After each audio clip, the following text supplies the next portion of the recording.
If this is a political play to push me out and close the story, tarnishing my name and my reputation, then I'm telling everyone now, I will not go quietly and I will not go alone.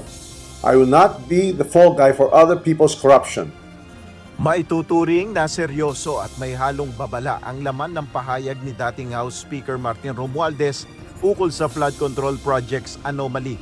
Ayon sa political analyst na si Professor Dennis Coronacion, ang mensahe na ito ng mambabatas ay nakatuon sa mga naninira sa kanya, kabilang na ang kanyang mga kaalyado.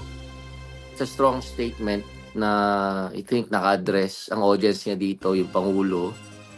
Tapos yung mga naninira sa kanya, maaari mga kaalyado niya. Ayon pa kay Coronacion, tila handa rin si Romualdez na isiwalat ang nalalaman nito sa anomalya, partikular na kung sino-sino ang mga sangkot dito. Tingin ko laglagan na to kasi nga maaaring nagugulat siya kasi mga dati niyang kakampi ay dahan-dahan na siya ang itinuturo. Kaugnay pa rin nito, maaaring nakikita na rin anya ng dating House Speaker na ididiin siya sa flood control mess. Kasunod na rin ang naging pahayag ng Office of the Ombudsman na naghahanda na sila na maghain ng plunder case laban kay Congressman Romualdez at dating Senate President Chis Escudero. Dagdag pa ang inihaing petition for precautionary hold departure order sa Sandigan Bayan laban sa dating House Leader. Tapos parang ayaw pa, hindi sumasang-ayon yung ombudsman doon sa proposal niya na lumabas siya ng bansa, papuntang Singapore upang magpagamot. Hindi rin nagpahayag din si Ombudsman Remulla na hindi siya sang-ayon dito.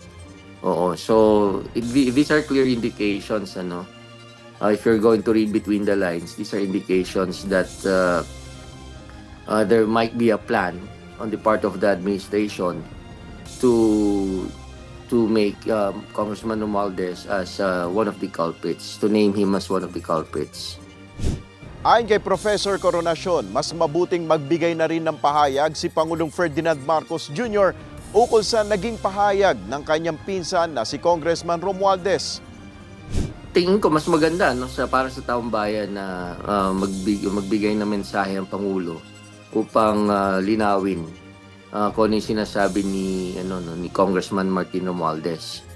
Habang sinusulat ang balitang ito ay hindi pa nagbibigay ng reaksyon ng palasyo sa naging pahayag ng dating House Speaker.